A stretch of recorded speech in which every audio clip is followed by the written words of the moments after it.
அது என்னன்னு கண்டுபிடிச்சிட்டிங்களா? அவள் தான் பேஸு. மஷ்ரூம் கார்ன் போட்டிருக்கேன். அவுல் சூப். அவள் சூப் ரொம்ப நல்லா இருக்கு. அவளை பாயில் பண்ணேன். வெங்காயம், பூண்டு, பச்சை மிளகா, சீரகம் இடித்து அவளில் போட்டு மஷ்ரூம் காணும் போட்டேன். உப்பு போட்டு அப்புறம் இறக்கிட்டு பெப்பர் போட்டு உங்களுக்கு கொடுத்துட்டேன். நல்ல ட்ரை. நல்லா இருக்கா? சூப்பராக இருக்குது. ஒரு நல்ல ரெஸ்டாரண்ட்டில் கிடைக்கிற சூப் மாதிரி இருக்குது. அப்போ ஒரு ரெஸ்டாரண்ட் ஆரம்பிச்சிடலாமா? வாய்ப்பில்லை. லஞ்ச் என்னன்னு பார்த்தலாமா?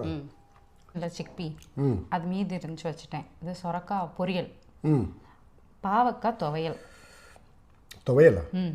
துவையல் மேலே நெய் போட்டிருக்கேன். நீங்கள் பிசைஞ்சு சாப்பிட்டுக்கோங்க. ஓகே.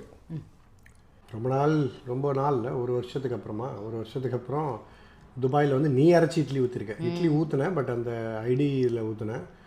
இன்றைக்கி நீயே அரைச்சி ஊற்றிருக்கேன். கருப்பு உளுந்தில் அரைச்சதா? கருப்பு உளுந்து சட்னி சாம்பார் ரெண்டுமே நல்லா இருக்குது. சாம்பாருக்கு நிறைய ஃபேன்ஸ்லாம் இருக்காங்க, அதுவும் சொல்லலை. சட்னியும் சூப்பராக இருக்குது. ஒரு கிக்கு இருக்குது சட்னியில். சூப்பராக இருக்குது இட்லி. மல்லிகைப்பூ மாதிரி இருக்குது. அப்படின்னா இலையில வைக்கவா இல்லை எடுத்து உன் தலையில் வைக்கவா? நல்லா இருக்குது இட்லி. சூப்பராக. ஒரு வீடியோ எடுக்கவங்களையும் எவ்வளோ நேரம் ஆகுது?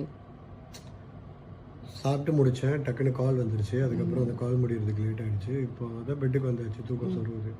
வேறு என்ன நல்லா இருந்துச்சா மதிய சமையல்? பாவக்காய் துவையல் சூப்பராக இருந்தது. இது எப்படின்னா, எனக்கு பர்சனலாக அதை குழம்பு வச்சு கொடுத்தா இன்னும் ரொம்ப பிடிச்சிருக்கேன். எனக்கு கசப்பு பிடிக்கும். இந்த பசங்க குட்டீஸ்லாம் இருக்குதுல்ல வீட்டில், அதுங்கெல்லாம் பாவக்காய்லாம் சாப்பிடாதுங்க. அதுங்களுக்கு இந்த மாதிரி அரைச்சி சாப்பாடோட பிசைஞ்சு கொடுத்தா கசப்பு பெருசாக தெரியும். ப்ளஸ் ஒரு மாதிரி அதான் இவனும் சாப்பிட்ருப்பான் கண்டிப்பாக. ப்ளஸ் துவையல் ரைஸ் மாதிரி இருக்கும், அந்த டேஸ்ட் இருக்குமா. அதனால அவனுங்க நல்லா சாப்பிட்ருவானுங்க. இது என்னென்னா, அந்த பாவக்காயில் அந்த துவையலில் சாப்பாட்டை சுட சாப்பாட்டை பிசைஞ்சு அதில் நெய் வேறு லைட்டாக விட்டுருந்தேன். அந்த நெய் விட்டு நல்லா பிசைஞ்சு சாப்பிட்டு தொட்டுக்கு வந்து அந்த கடலைப்பருப்பு போட்டு பண்ண அந்த புடலங்காவை கூட அப்படியே வச்சு சாப்பிடும்போது ஒரு கிக்கு. அது ஒரு காரக்குழம்பு ப்ளஸ் ஒரு புடலங்காய் பொரியல் அந்த மாதிரி ஒரு ஃப்ளேவர் தான் கொடுத்தது. ஆனால் கசப்பு பெருசாக இல்லை. அதான் நான் சொன்னேன்ல, கிட்ஸ்க்கு நல்லாயிருக்கும்.